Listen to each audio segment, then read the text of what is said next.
The GWS Giants have defeated Essendon 104-56 in what was not a terrible performance by Essendon. We're going to go through everything about the match right now in this video. We've always had the passion and the iron will. No one doubts the courage of the boys from Windy Hill.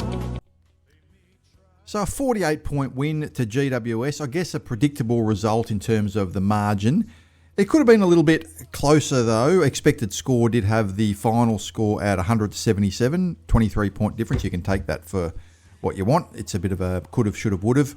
But there was a lot of inaccuracy from the Bombers. In fact, at one point in the third quarter, we had kicked 1 goal 21 from the previous 3.5 quarters that we'd played, if you go back to the Richmond game. But I have to say, early in the match, even though we didn't kick a goal in the first quarter, we had 5 scoring shots to 2, 5 behinds to 2 straight at quarter time, and we were actually playing pretty well around the ground. The effort was there, the tackling was there. And look, even in the game against Richmond, as terrible as that game was, and it was one of the worst, probably 2 or 3 games I've ever seen as a spectacle, I don't think the effort was lacking. It was really just the execution, and I guess as Brad Scott put it, the synergy. You can, take that for what you want, the word synergy, whether it's an excuse or what. I thought the synergy was a little bit better tonight against GWS. But in the end, we were just let down by inefficiency up forward. I thought the crowd was actually pretty good, all things considering, over 20,000. Lots of people were thinking there'd be something in the teens, given that it was a Thursday night, a work night, playing GWS, a team without any supporters, and we are totally depleted and can't make the final. So I thought 20,000 under the circumstances wasn't too bad. If you like this content, please hit the like and subscribe buttons. It helps the YouTube algorithm. It only takes a second to do so, and it doesn't cost any money. About 65% of you watching this are not subscribed, so I would really appreciate it if you could hit that button right now. One thing that has frustrated me about this Essendon side for a couple of years is the inability to, and it was on show again today, the inability to score goals easily. Now, I'll qualify that by saying there are no easy goals in the AFL. You're at the highest level of football. No one's just going to give you an easy goal. So when I say an easy goal, I mean the last portion, the point where you kick the goal might be an easy goal, but it's generated from a lot of hard work further up the field. You often see this from teams like Collingwood, a lot of overlapping handball, zigzagging. GWS do it as well. Going across the ground, switching play, working really hard. And that often results in marks inside 50 that appear to be, in the end, easy goals, but they're generated from hard work further up the field. But with us, everything seems to be hard work, everything. Not just the up the field stuff, but down the field, kicking goals is hard work. We never seem to be able to generate what I would call easy goals from hard work further up the field, like so many other teams do. It's almost, I would equate it to the difference between working smarter and working harder. We seem to put a whole lot of effort in for very little reward, and that is something that they're going to have to work on doing. Like, the effort was there, but they're going inside 50, kicking it long, hoping someone takes a contested mark, and it just looks congested, and it just looks inefficient and quite frustrating to watch. But anyway, in terms of the effort, I don't think you could fault it. I thought, at the end of the day, GWS only had 3 more scoring shots than us for the game. And certainly if we'd kicked a few goals in that first quarter and kicked a little bit more accurately, we perhaps could have been a little bit closer. And if not, well, I wouldn't say we would have ever been in a position to win the match, but we certainly could have been in a position where we made the scoreboard look a little bit more respectable. So how did the match start? Well, quarter one, they were only at the 2 goals, and this was kind of what was frustrating, is that the 2 goals they kicked, one to Toby Green, the other to Aaron Cadman, were both freak goals from the pocket. Cadman's in particular, on the left-hand side for a left footer, he threaded the eye of the needle. He only had about a foot to work with in terms of sliding the ball through the goals, and he managed to do that. And Toby Green kicked a big snap from the boundary from 50 metres, so they only had 2 shots at goal. Both of them were probably, less than 20. Well, Cadman's was probably a 10 to 15% chance of kicking it from there. Toby Green maybe a 30% chance, and they got them.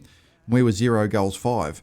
And this also can be, plays into the narrative of you're putting all that effort in and then you drop your heads and it can fall away. But fortunately, I don't really think that happened. Even in the second quarter, where there was a string of goals to GWS, it was Riccardi, Grzycki got 2 goals, Stringer, Riccardi, and then Briggs also got a goal. And then finally, just before half-time, McMahon kicked our first goal in, well, I think it was well over an hour, about an hour and a half of football, all up when you count the previous game against Richmond. Even then, I still felt the effort was there and we hadn't dropped our heads.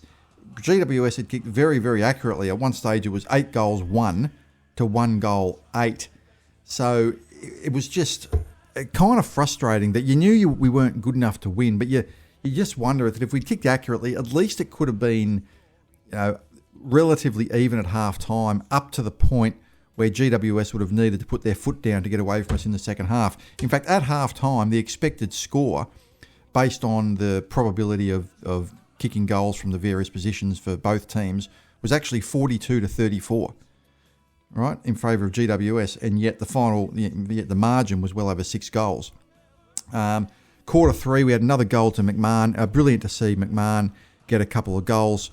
I've been a big fan of his in the VFL. I've watched all his games. I think he's a really, really good player, knows how to kick goals, and we just had his family sitting just to the left of us, what I assume was the McMahon family. There was a whole big contingent of them going nuts when he kicked those 2 goals. So he had kicked our only 2 goals of the game.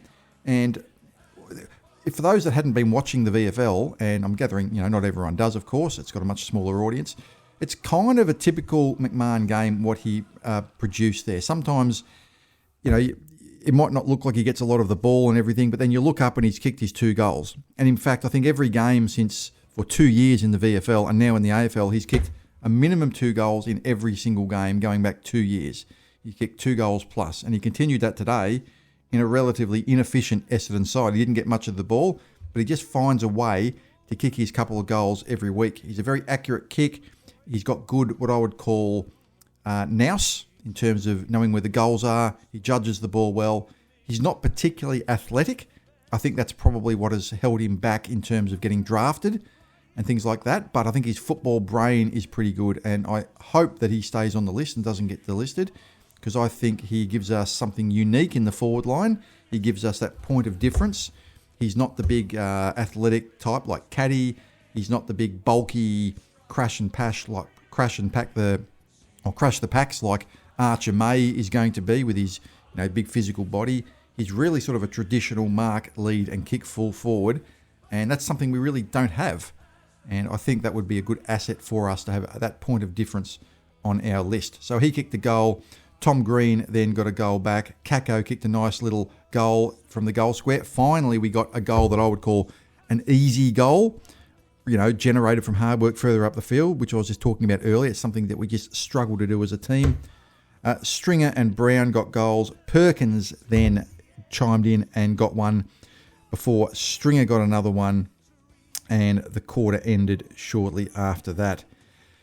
In the fourth quarter, it was a bit of a non-event. It was really just goal for goal. Dersma got a goal for the Bombers. Toby Green got one. Peter Wright kicked one, and it was finished off with a goal to Darcy Jones just before the end of the game.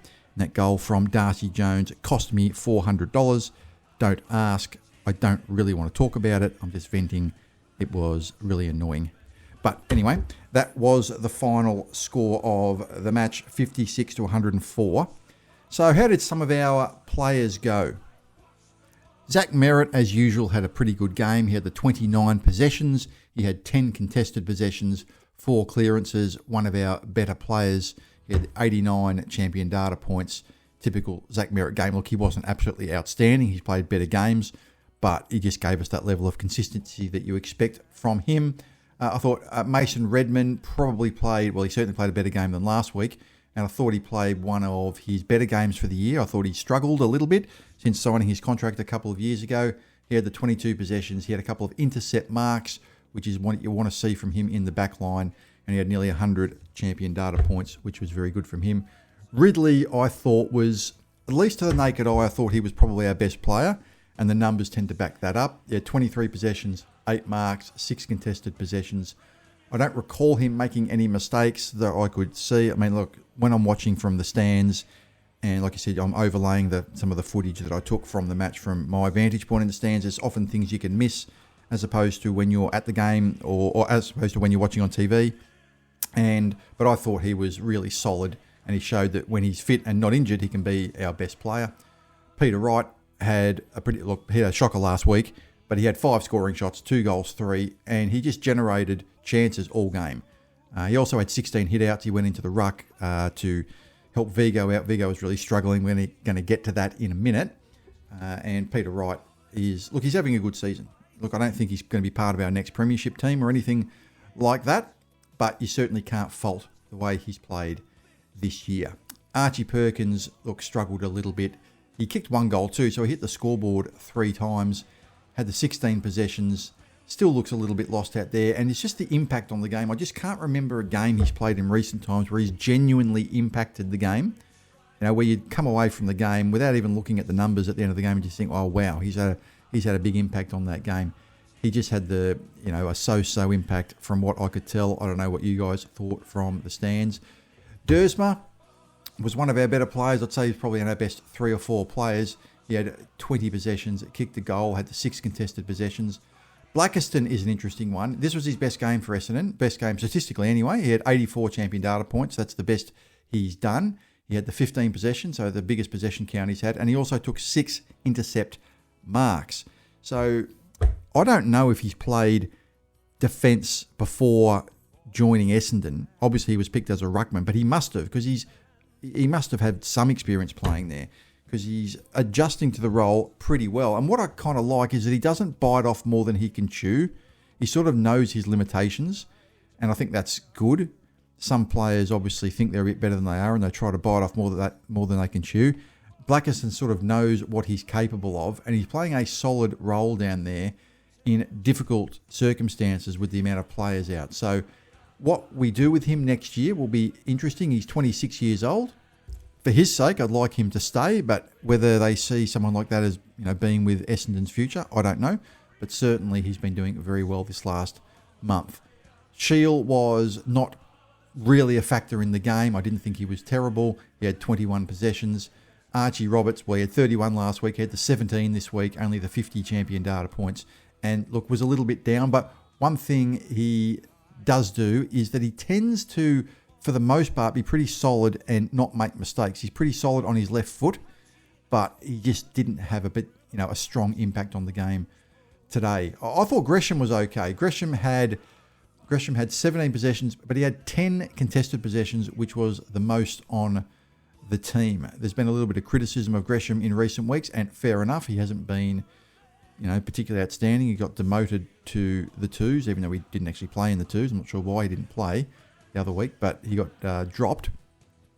But I thought today's game was pretty good. I thought Pryor was pretty good. Pryor took a very courageous mark at one point, going back into a pack.